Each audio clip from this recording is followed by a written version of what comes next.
This is Up Close. I'm Stephen I. Weiss. On this week's episode, when children are subjected to violence and more, what are we to do about it?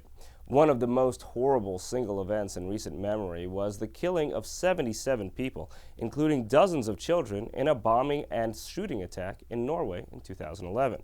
Why did Anders Breivik decide to kill all those people? And what lessons is Norway trying to learn from it? Asne Seierstad finds out in One of Us, the story of Anders Breivik and the massacre in Norway. Of course, most of the violence and difficulty children face is on a much smaller scale, but this kind of activity is also far more widespread, and adults are often a large part of the problem.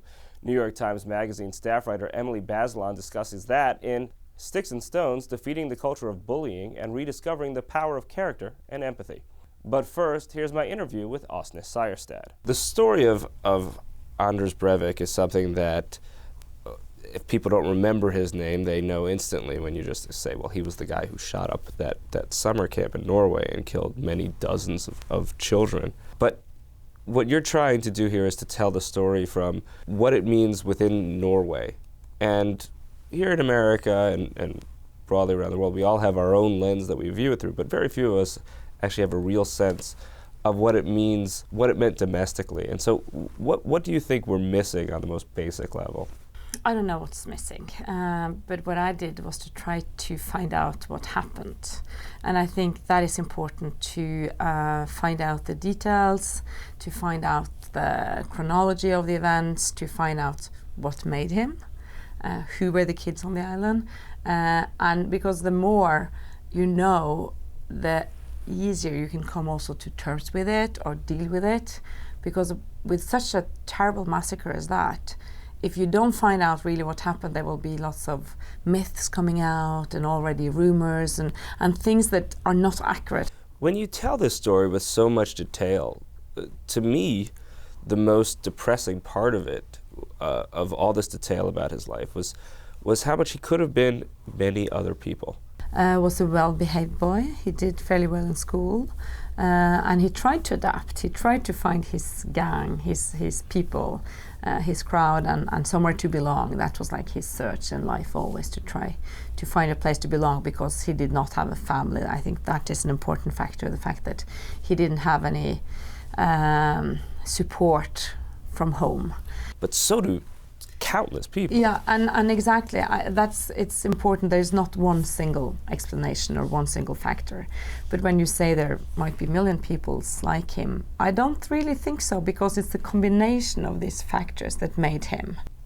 Primarily, if you summed up his life, I think the word that stands out most is failure, right? That he just was a guy who couldn't get anything right and really didn't have any idea what he was doing. When you're going through then finding these multiple episodes of failure, these successive episodes of failure, what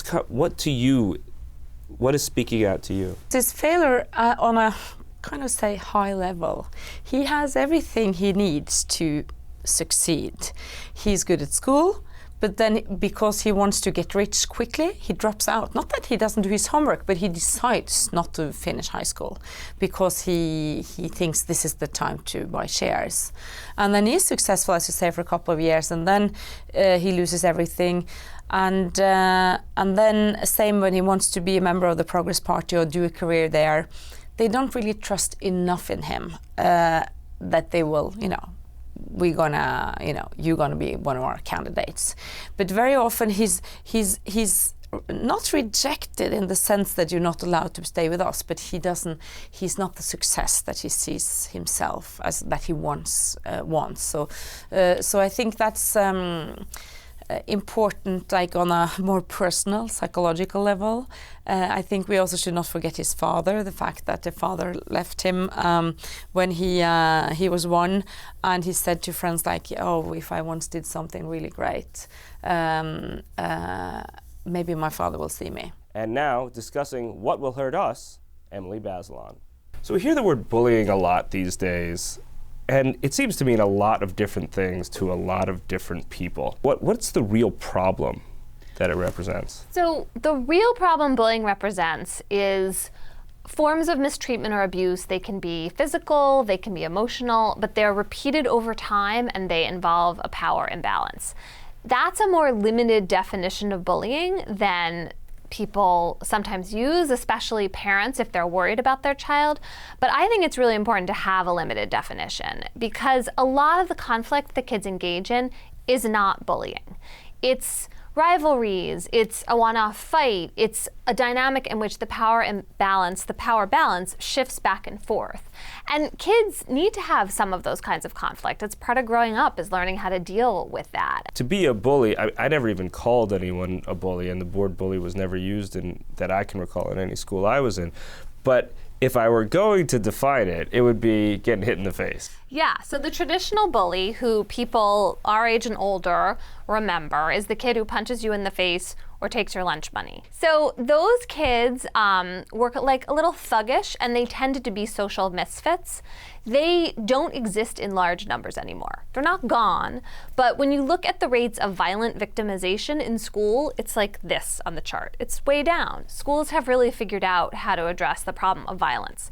The kind of bullying that our kids are much more likely to experience involves much subtler tools that are harder for schools and adults to address because they kind of fly under the radar. So, you can't have a rule in school against eye rolling, for example.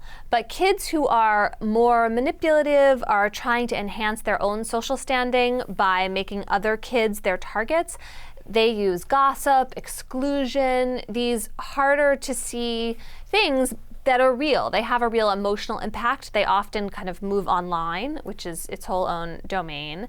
And the kids who are this kind of bully that I'm talking about, the kind of mean girl or mean boy, they're not social misfits. They're kids who have a lot of social skills. They're just deploying them for ill.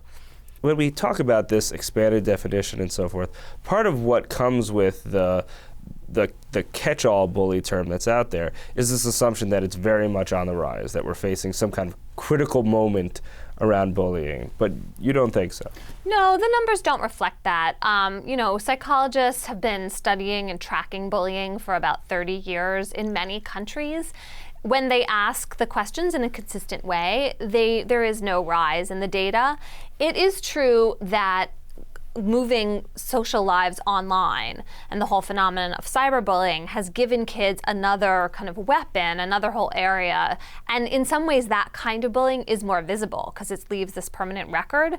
But if you ask the questions in a way that defines bullying, again, as repeated and involving a power balance, even with the onset of cyberbullying, you don't see a dramatic rise. You see a different kind of behavior that's more emotional in its impact.